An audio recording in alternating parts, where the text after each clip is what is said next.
찬양대 찬양의 감사를 드립니다. 여름 끝 가을 시작인 이 노동절 연휴에 예배 자리에 찾으신 여러분 모두를 환영하고요.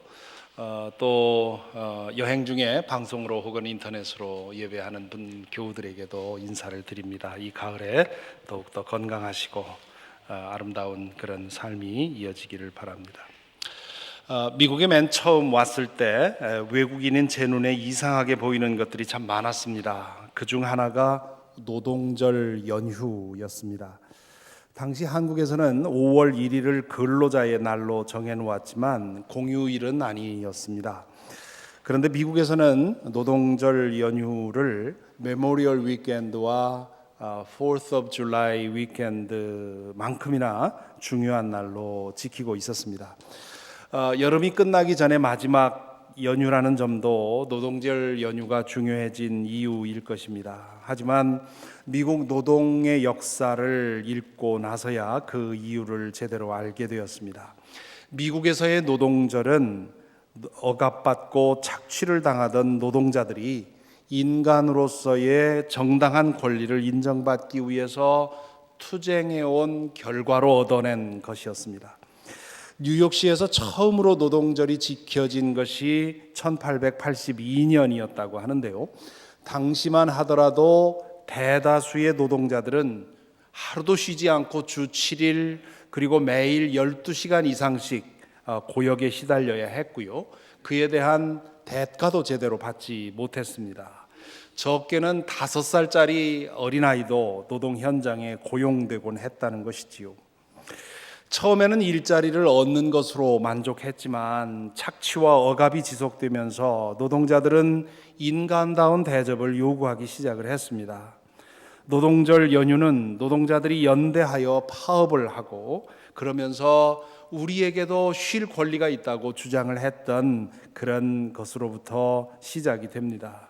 그러한 노동운동이 조금씩 결실을 거두어 얼마 후에는 주 6일 근무와 하루 8시간 노동 원칙이 만들어졌고요. 그리고 최저임금제와 또 미성년 노동 금지 같은 노동법이 만들어지게 되었습니다. 제가 86년에 미국에 맨 처음 왔을 때 한국에서는 최저임금제라는 것이 없었습니다. 그저 고용주가 주는 대로 받는 것이었는데요. 최저임금이라는 것이 있다는 것을 알고는 이 나라 참 좋은 나라다라고 생각했던 기억이 새롭습니다. 과거 노동 환경이 열악했던 한국에서는 노동자는 그저 고용주의 처분에 맡기고 사는 것이 당연하다고 생각을 했습니다. 시키는 대로 일하고 주는 대로 받았지요. 그렇게 헐값 취급을 받다가 미국에 와서 보니까 이것은 과연 노동자의 천국이었습니다. 우리는 과거 이 나라에서 노동자의 권리를 위해서 싸웠던 그분들의 덕분으로 사람으로서의 기본적인 권리를 인정받고 살고 있는 것이지요. 그런 까닭에 미국에 온 우리 한인 이민자들 가운데는 한국에 있었으면 상상도 하지 못했을 그런 직업을 기분 좋게 즐겁게 일하시는 분들이 많이 있습니다. 왜냐하면 한국에서는 그런 직종으로 인해서 사람 차별을 하기 때문에 감히 그런 것에 손대지 못하지만 미국에서는 정당한 노동의 대가를 받고 그리고 그 일로 인해서 자기가 평가를 받지 않으니까 어떤 일이든 기꺼이 하게 되는 것이지요. 미국 노동부 홈페이지에 보면 노동절에 대해서 이렇게 정의해 놓고 있습니다. 노동절은 9월의 첫 번째 월요일로서 노동운동의 산물이다. 미국 노동자들의 사회적, 경제적 성취를 기념하는 날이다. 노동자들이 우리나라의 힘과 번영과 안녕에 이바지한 공헌을 감사하는 날로 매년 기념한다. 그러므로 우리는 노동절을 맞아서 어디에 가서 어떻게 즐길까? 그것만을 생각해서는 안 됩니다. 노동할 수 있는 건강이 있다면, 그리고 노동할 수 있는 직장이 있다면, 그리고 그 노동을 통해서 사람다움의 가치와 권리를 인정받고 있다면, 그리고 그 노동의 대가로 사랑하는 가족을 부양하고 의미 있는 일을 위해서 돈을 사용할 수 있다면 그것에 감사해야 합니다. 그것은 저절로 굴러온 떡이 아니고요, 내 능력으로 쟁취한 것도 아닙니다. 그 특별한 은혜에 감사하고 자신과 같지 않은 사람들을 또한 돌아보아야 할 것입니다. 우리 중에는 노동하고 싶지만 건강이 허락하지 않는 분들, 노동할 건강은 있지만 직장을 얻지 못해서 고통받는 분들, 노동에 대한 정당한 대가를 받지 못하는 분들, 노동의 대가로 인해서 사랑하는 가족들을 넉넉히 부양할 수 없는 분들, 갑자기 직장을 잃은 분들, 그리고 오래도록 직장이 없어서 어려움을 당하는 분들이 적지 않습니다. 그분들의 조건과 환경을 주님께서 속히 바꾸어 주시기를 기도합니다. 그렇지 않은 분들은 그런 분들의 사정을 돌아보며 함께 더불어 살 수 있도록 힘써야 할 것입니다. 렉셔너리를 따라서 저는 오늘 잠언 22장의 말씀을 읽어드렸습니다. 이 잠언 22장 이후에는 여러 가지 주제들에 대한 금언이 특별한 구조 없이 나열되어 있습니다. 오늘 렉셔너리는 이 22장에 나와 있는 여러 말씀들 중에서 부와 가난에 관한 말씀만을 읽도록 그렇게 정해 놓았습니다. 여러 구절을 읽도록 해 놨는데 그걸 다 읽기가 좀 혼란스러워서 오늘은 1절과 2절만을 택해서 읽었습니다. 짧은 말씀이지만 많은 것을 생각하게 하는 그런 말씀입니다. 먼저 1절을 보십시다. 1절에 보면 지혜자가 이렇게 말하지요. 많은 재산보다는 명예를 택하는 것이 낫고 은이나 금보다는 은총을 택하는 것이 낫다. 여기 명예라는 말은 좋은 평판이라고 번역하면 맞을 것입니다. 영어 번역본은 NIV에서 한 것처럼 대부분 영어 번역본들에서는 a good name 그렇게 번역을 해놨습니다. 사람들로부터 존경받는 것을 말하는 것이지요. 그 다음 은총을 택하는 것이 낫다 그랬는데요. 은총이라는 말은 우리는 들으면 그저 저절로 하나님으로부터 받는 은혜를 생각하는데요. 이 본문에서는 하나님으로부터 받는 은혜가 아니라 사람들로부터 받는 호의를 말합니다. 그 사람만 생각하면 뭔가 좀 해주고 싶고 가까이 있고 싶고 그런 사람이 있지요. 그런 사람 되는 것을 말합니다. 사람들이 흔히 하는 말 중에 망신은 순간이고 진리는 영원하다 그런 말이 있습니다. 이 1절의 말씀은 진실이 그 반대라는 것이지요. 진리가 영원할 것 같지만 진리는 순간이고 망신이 영원한 것이다 그런 얘기입니다. 은행에 쌓아둔 돈보다는 사람들로부터 받는 존경이 더 믿을만하다는 것이고요. 손에 가진 것이 별로 없어도 주변 사람들로부터 사랑받고 존경받는 것이 더 든든한 재산이라는 뜻입니다. 이 말씀에 이의를 제기하실 분 아무도 없을 것입니다. 맞는 말씀이지요. 그런데 너무도 자주 너무도 쉽게 잊는 말씀입니다. 우리가 정말 얻어야 할 것은 물질이 아니라 사람입니다. 하지만 우리는 살아가면서 너무도 자주 실리 때문에 사람을 잃는 그런 잘못을 범합니다. 사람들이 늘 그렇게 말하지요. 사람은 배반하지만 물질은 배반하지 않는다. 사실 이민 생활을 하면서 사람에게 배반당했던 경험 아마 여러분들 한두 번은 있었을 것입니다. 그런 일을 당하고 나면 사람 믿지 못하지요. 믿을 것은 돈밖에 없다고 생각을 합니다. 돈이 있어야 사람도 따라온다고 생각을 하지요. 사람을 믿을 수 없다는 말에 저도 동의합니다. 사실 사람은 믿음의 대상이 아닙니다. 사랑의 대상일 뿐입니다. 사랑의 대상인 사람을 믿음의 대상으로 삼으니까 거기서 문제가 생기는 것이지요. 우리가 믿을 대상은 하나님입니다. 하나님은 믿음의 대상이고요. 사람은 사랑의 대상이고요. 그리고 물질, 돈은 사용의 대상입니다. 이 질서가 하나님이 만들어 놓으신 창조의 질서입니다. 이 질서를 따르면 사람을 벌게 됩니다. 그리고 그것이 가장 든든한 재산이고 그 사람이 진정한 부자라는 것입니다. 여러분도 주변에서 그런 사람들 보았을 것입니다. 어떤 사람이 큰 불행을 당했는데 주변에 있는 사람들이 진심으로 아파하고 기도하면서 그 사람을 위해 서로 힘을 합쳐서 그 사람이 다시 회복되도록 돕는 그런 일들을 보셨지요. 불행이 닥치고 나니까 그 사람이 얼마나 부자였다는 사실을 드러나는 것입니다. 반대로 어떤 사람이 큰 불행을 당했는데 아무도 찾아주지 않고 홀로 고립되는 경우가 있습니다. 그 많아 보였던 친구들이 순식간에 종족을 감추어 버립니다. 불행이 닥치기 전엔 돈도 부자고 사람도 부자인 줄 알았는데 알고 보니까 정말 가난한 사람이었던 것이지요. 여러분은 어떠십니까? 여러분은 돈을 벌고 있습니까? 아니면 사람을 벌고 있습니까? 사람을 벌기 위해서 돈으로 살려고 하지 마십시오. 돈으로 산 관계는 결국 무너지고 맙니다. 진정한 사랑으로 이웃을 대함으로 사람을 벌어야 합니다. 그렇게 번 사람들이 두고두고 나를 지켜주는 재산이 된다는 것이지요. 이번에는 2절 말씀을 보겠습니다. 2절에 보면 부유한 사람과 가난한 사람이 다 함께 얽혀서 살지만 이들 모두를 지으신 분은 주님이시다. 이 구절에는 적어도 두 가지의 뜻이 있습니다. 첫째는 하나님 앞에서 부자와 가난한 자가 다르지 않다, 그런 뜻입니다.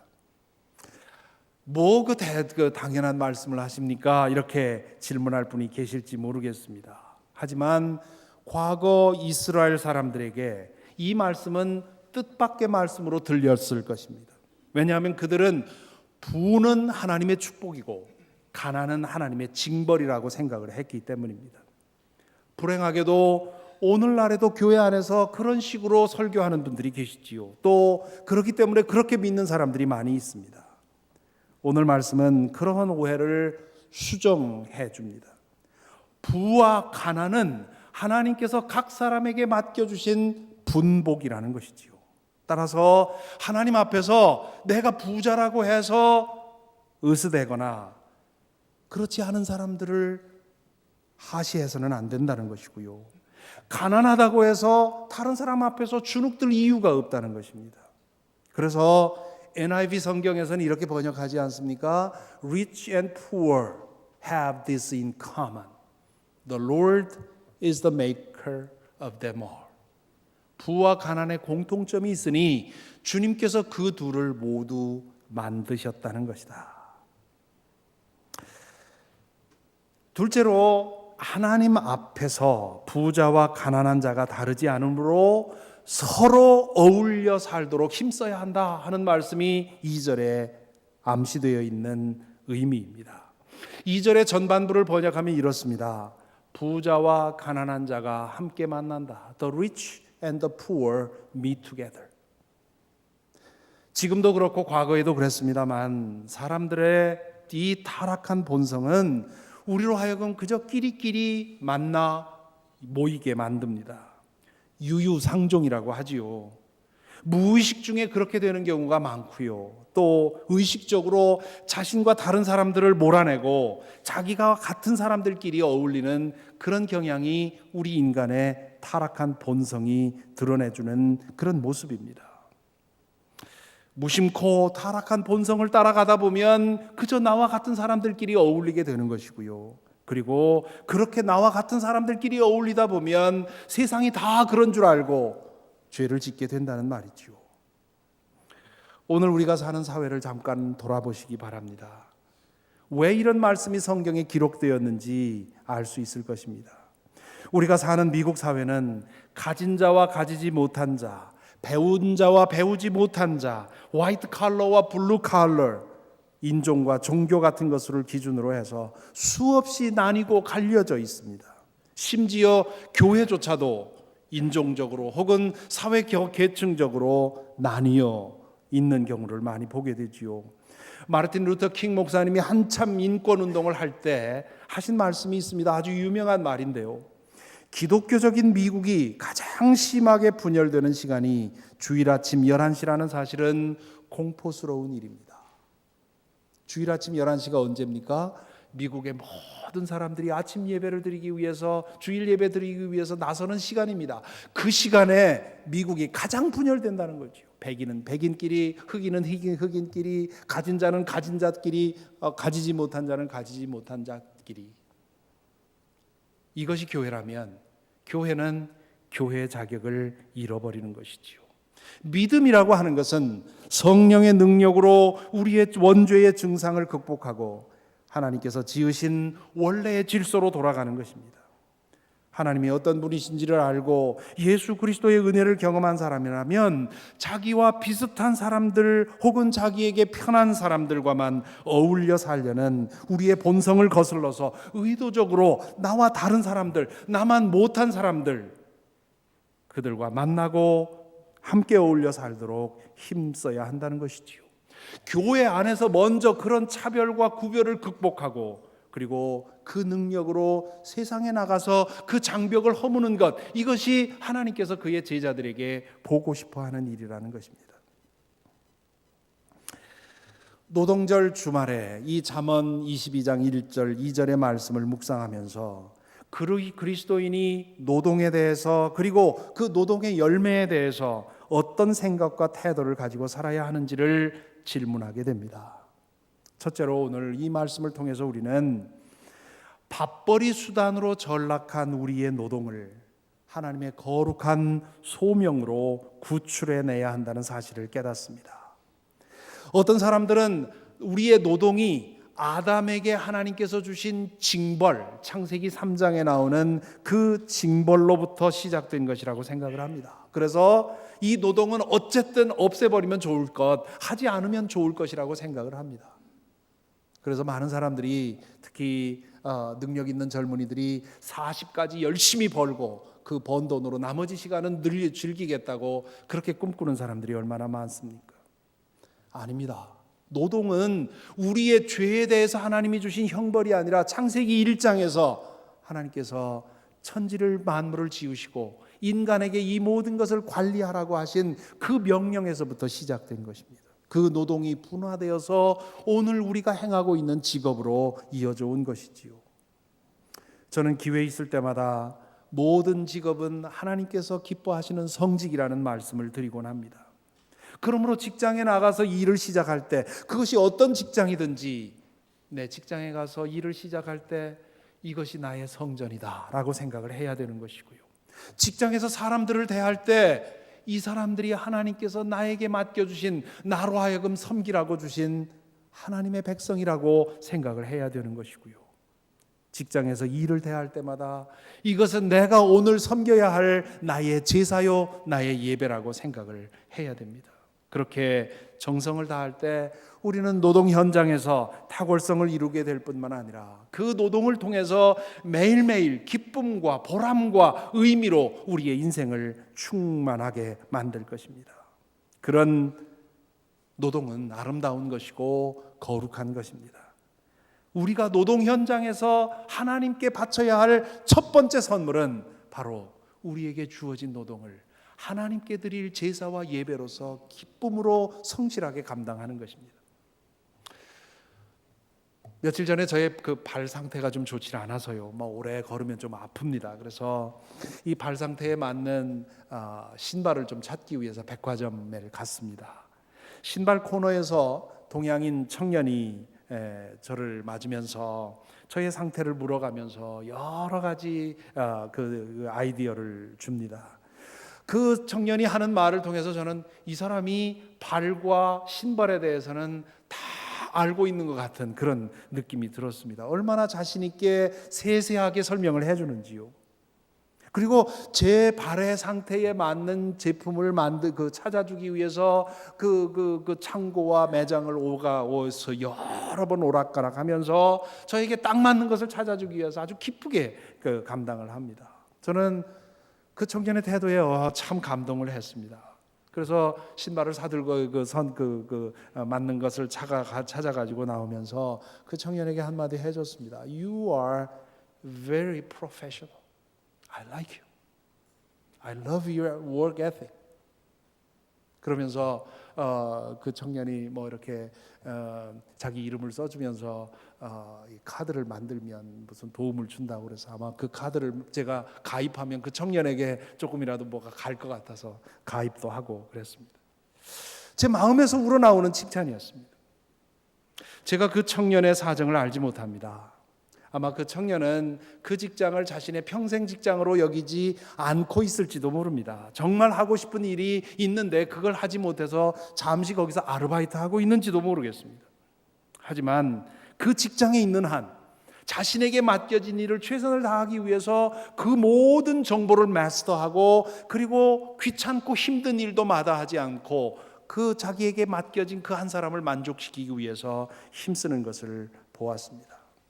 그가 어떤 동기로 그런 일을 그렇게 하는지 모르지만 바로 이것이 노동 현장에서 그리스도인들에게 하나님께서 기대하시는 일인 것입니다.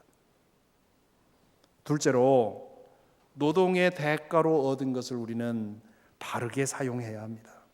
노동의 첫 번째 대가는 지금 말씀드린 대로 보람이고 의미입니다. 하나님의 창조 사역에 참여하고 있다고 하는 보람, 삶의 의미를 확인하고 있다고 하는 보람, 그리고 하나님 나라와 이웃을 섬기는 도구로서 내가 이 직업을 하고 있다고 하는 그런 보람이 첫 번째 대가입니다. 그렇게 땀 흘려 일하고 나면 금전적인 보상이 주어지지요. 그것은 덤입니다. 그것이 목적이 아닙니다. 참으로 안타까운 것은 우리가 살고 있는 이 자본주의 사회가 그것이 우리의 노동의 목적인 것처럼 우리를 끊임없이 착각을 하게 만듭니다. 아닙니다. 그거는 덤입니다. 우리의 노동에 대해서 하나님께서 주시는 선물입니다. 그것을 어떻게 사용해야 할지 우리는 고민해야 합니다. 어떤 사람은 노동의 대가에 대해서 겨우 살아갈 만큼 그렇게 적은 수입을 얻는 사람도 있고요. 어떤 사람은 노동의 대가에 대해서 넉넉한 수입을 얻는 사람들이 있습니다. 그 수입을 어떻게 사용할지 우리는 고민해야 됩니다. 우리의 타락한 욕심을 무심코 따라가면 자신의 욕망을 채우는 일에 함몰되고 말게 됩니다.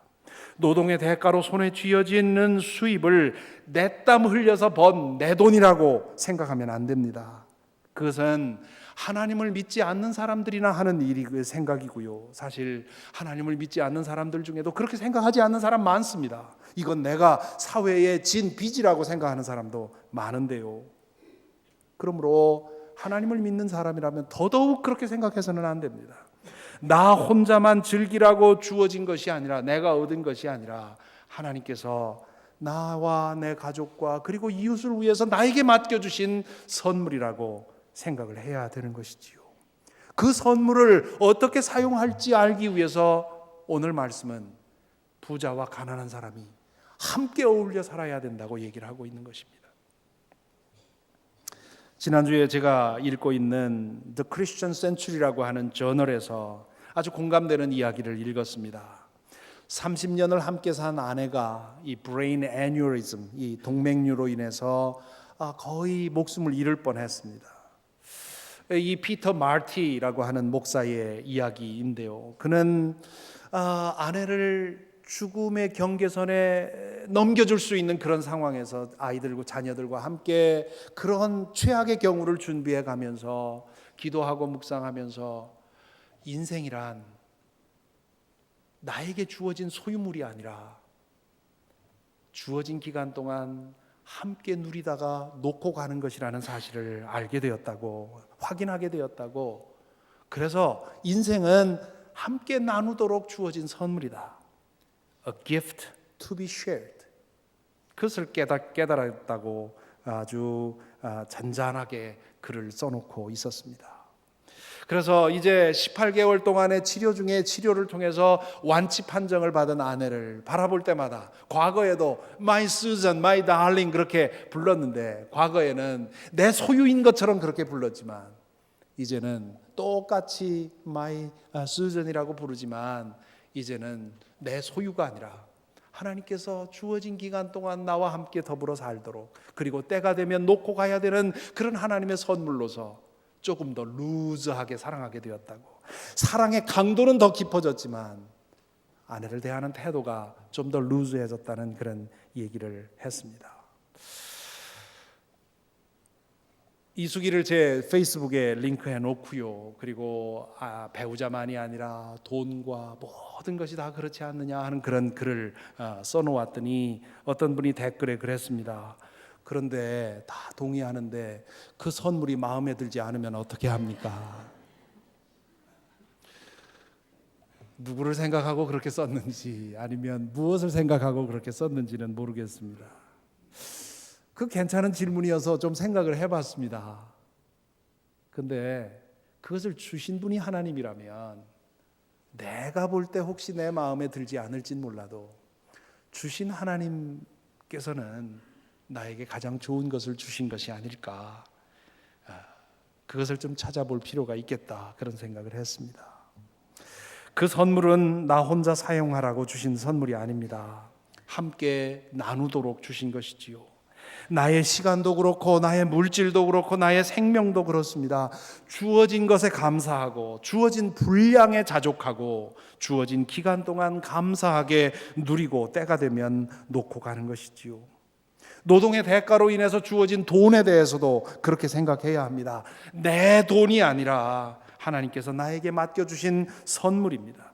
나 혼자 사용하라고 주신 것이 아니라 나눠 쓰고 돌려 쓰라고 주신 선물입니다. 이렇게 보면 오늘 우리 시대의 노동은 적어도 두 가지 면에서 우리를 파괴시킬 위험을 가지고 있습니다. 첫째는 직업을 돈벌이 수단으로만 그렇게 오해하게 만들므로써 노동 자체로서 느끼는 보람과 의미를 망각하게 만드는 것이지요. 이것을 사회학자들은 직업에서의 소외라 그렇게 부릅니다. 직업 현장에서 내가 직업과 소외되어서 분리되어서 살아가고 있다는 것이지요. 직업 현장에서 가장 많은 시간을 사용하고 있는 현대의 그 사람들이 직업 자체를 통해서, 노동 자체를 통해서 보람을 느끼지 못한다면 그 삶은 지옥이 되어버릴 것입니다. 또 하나는 그 노동의 대가로 얻은 돈 때문에 빠질 수 있는 물질주의입니다. 노동 자체에서 의미를 얻던 사람은 다른 곳에서 만족 얻기 위해서 그렇게 집착하지 않게 됩니다. 그런데 노동 자체로부터 별 의미를 느끼지 못하니까 의미도 느끼지 못하지요. 노동을 하면서 고갈되고 힘들어지지요. 그렇게 되니까 결국은 뭡니까? 얻는 돈으로 그 대리 충족을 하기 위해서, 그래서 중독에 빠지는 것이고, 그래서 소비에 빠지는 것이고, 그래서 휘황락에 빠지는 것입니다. 그런 것으로 인해서 자기를 채우려고 하는데 채워지지 않으니까 더 많은 돈 벌기 위해서 더 힘써 일하고, 그렇게 되면 더 고갈되니까 더 많은 소비를 하게 되고, 그래서 결국은 인생이 허비되는 것이지요. 예수 그리스도의 제자가 되기를 원하는 사람은 이 점에서 속지 않도록 힘써야 합니다. 노동을 밥벌이 수단으로 생각하지 않도록 자신을 지켜야 합니다. 매일매일의 노동을 통해서 내 인생의 의미와 보람이 다시 회복되고 더 강화되도록 내 시각을 지켜야 합니다. 그리고 노동의 대가로 얻은 돈을 하나님께서 맡긴 선물이라고 여겨야 합니다. 그래서 나 자신과 가족만이 위해만이 아니라 이웃과 하나님 나라를 위해서 그 대가를 사용할 수 있어야 되지요. 나와 같은 사람들과만 어울리면 스스로를 감옥에 가두는 꼴이 됩니다. 그리고 세상을 내 시각으로만 바라보게 됩니다. 그러니까 나와 같지 않은 사람들의 아픔과 고난을 알지 못하고 그저 다 나와 같은 것이라고 생각을 하고 살아가게 되는 것이지요. 그래서 오늘 말씀은 가난한 사람과 만나라고 얘기를 합니다. 부자가 가난한 사람이랑 만나야 세상이 어떤지 알게 되고 자신에게 주어진 것에 대한 책임을 느끼고, 그래서 하나님의 뜻을 찾아 행하게 되어 있다는 것이지요. 감리교회의 창시자인 존 웨슬리 목사님이 감리교인이 된 어느 부자 여인에게 쓴 글에 이런 대목이 있습니다.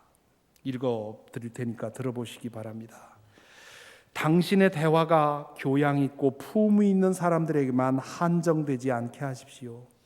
당신처럼 나도 그렇게 하는 것이 편합니다. 하지만 우리 주님께서는 그렇게 하지 않으셨습니다. 사도들도 마찬가지입니다.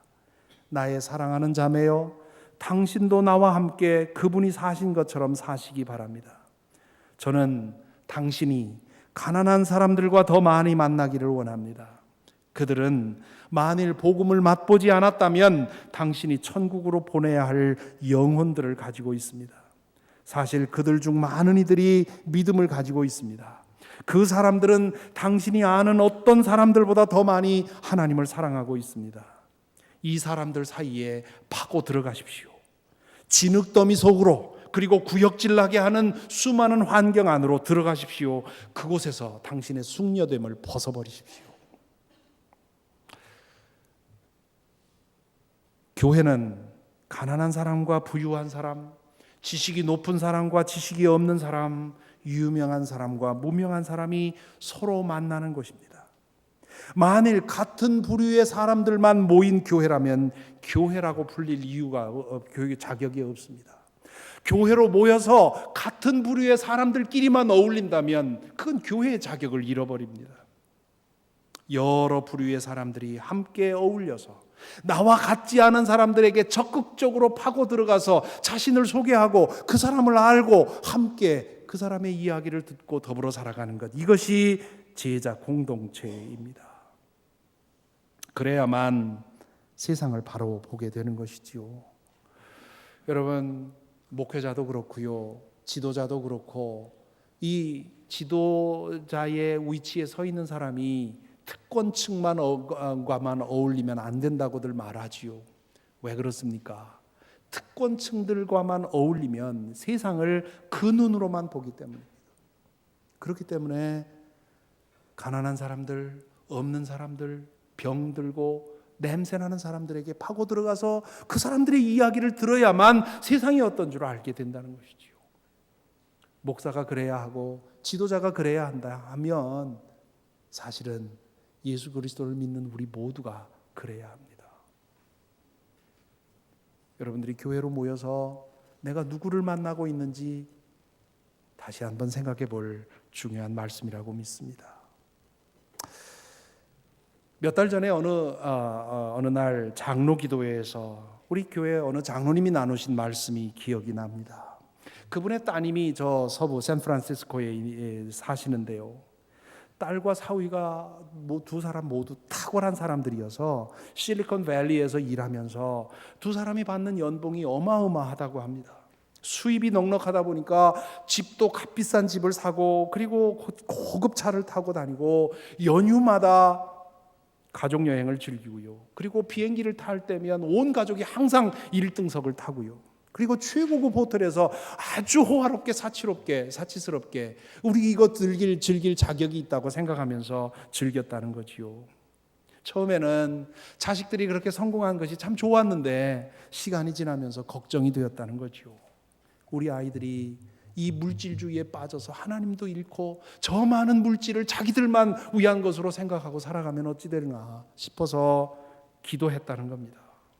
그들의 성공이 오히려 그들의 인생을 망치는 것이 되지 않기를 부부간에 기도할 때마다 자식들을 위해서 기도했다고 합니다.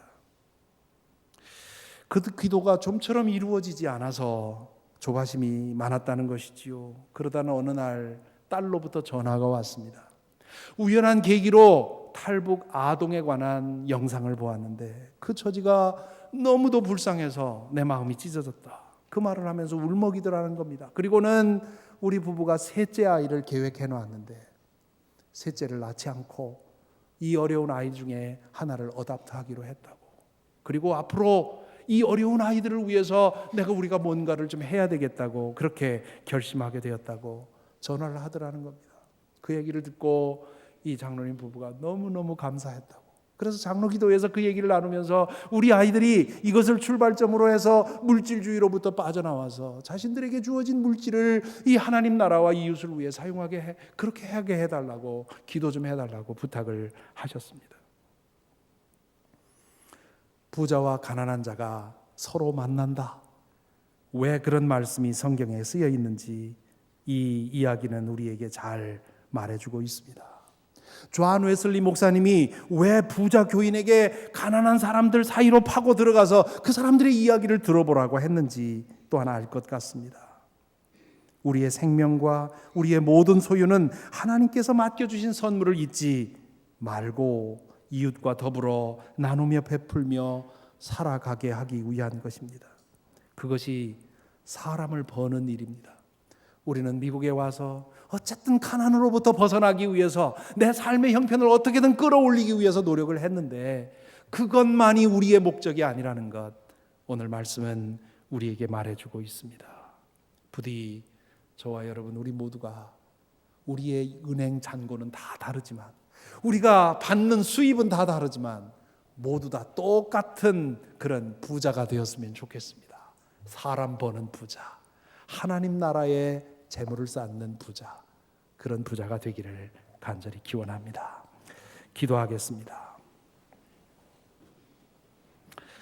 노동의 왕이신 주님, 노동의 목적이신 주님, 저희의 노동을 축복하셔서 주님의 창조와 구속 사역을 잇는 것이 되게 하시고 노동 안에서 의미와 보람을 찾게 하시며 노동의 대가로 얻은 선물을 나누고 베풀어 사람을 벌게 하여 주옵소서. 예수 그리스도 이름으로 기도하옵나이다.